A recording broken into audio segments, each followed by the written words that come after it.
My name is Yasmin El-Atabi. I lived in Saudi Arabia until 2003 before moving to Jamestown, Tennessee. I'm from England, Bristol, which is on the west coast of England. I moved to Bahrain when I was 2 and I lived there till I was 12. It's a long story, but I was born in New Hampshire. I lived in Costa Rica for a year. Then I moved to Argentina, Miami, and I live in Tennessee. I'm a British citizen and I'm a green card holder. I do have dual citizenship.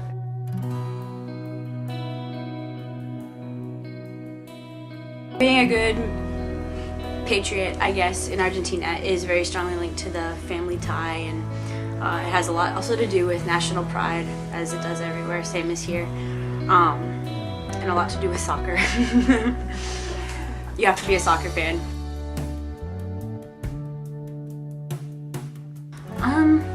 I've thought about it, maybe. I don't know. No, I don't think so. No career opportunities for women there, obviously. I do want to work in international relations, possibly. Some kind of liaison, I don't know yet. Still working on the details. But I think I'm gonna live here permanently. I think everyone's kind of lumped together, really. Especially with such the huge wave of Mexican immigrants we've got over the past few years. I feel like a lot of people kind of categorize anyone from Latin America or South America as Mexican. And then of course since 9/11 there's that stereotype that if someone's from the Middle East then they automatically hit America, or if you're from Asia then you're automatically smart and going to medical school.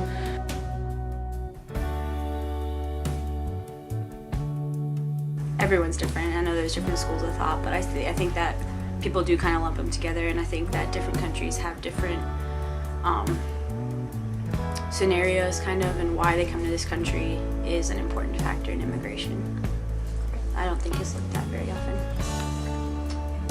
Most common misconception people have about Saudi Arabia is that it's completely different and that you're always on edge and oh my goodness, a bomb might go off somewhere.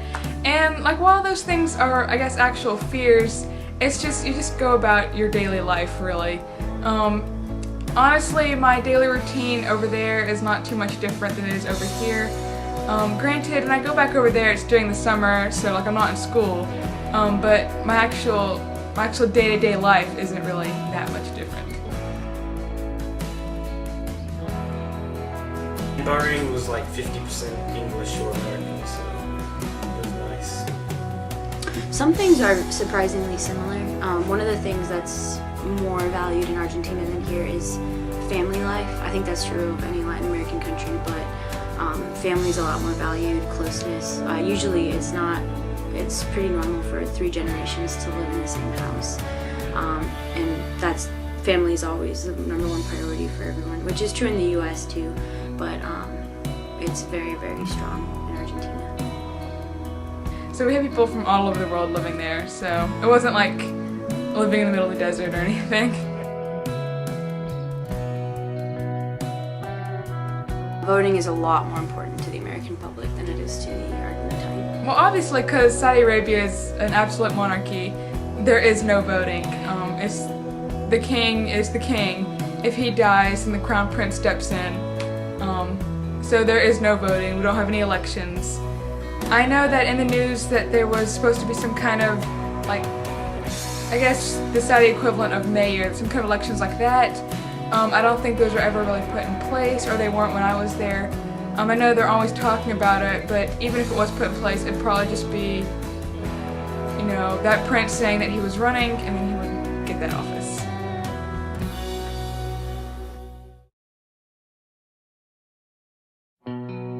It's democratic. They vote for a president, so in that regard it's the same as here.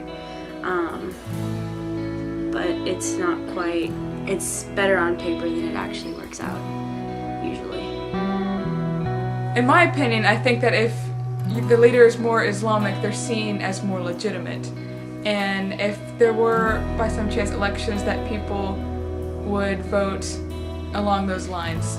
However, the way the economic system is right now, you have the really, really rich royal family and then really poor everyone else.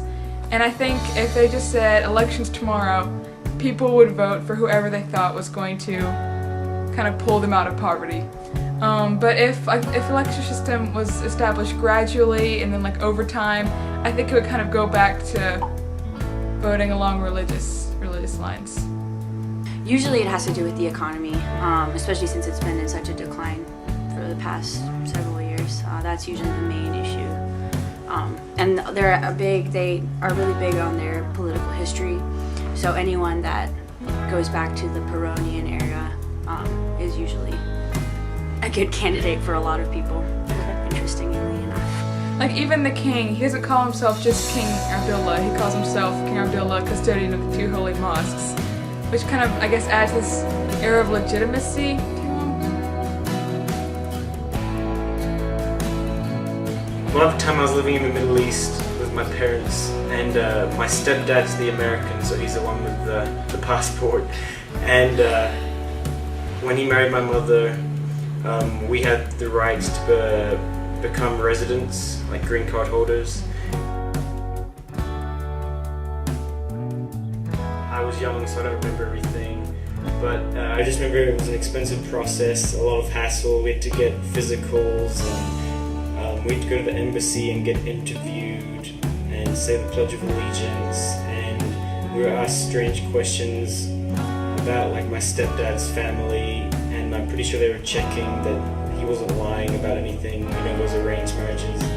And so that process was lengthy. Because I'm a dual citizen, I know when we fly back and forth, there's a little like check-in form that we have to fill in, especially when we're flying across the ocean, like coming into the U.S.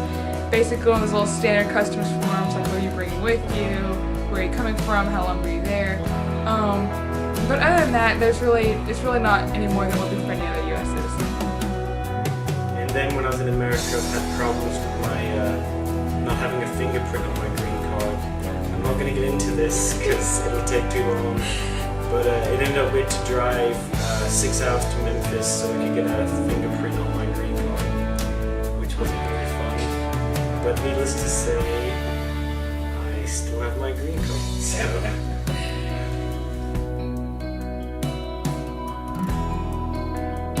Well, I guess saying freedoms would be a cliche answer. We became permanent visa holders a couple years in. It took a long time.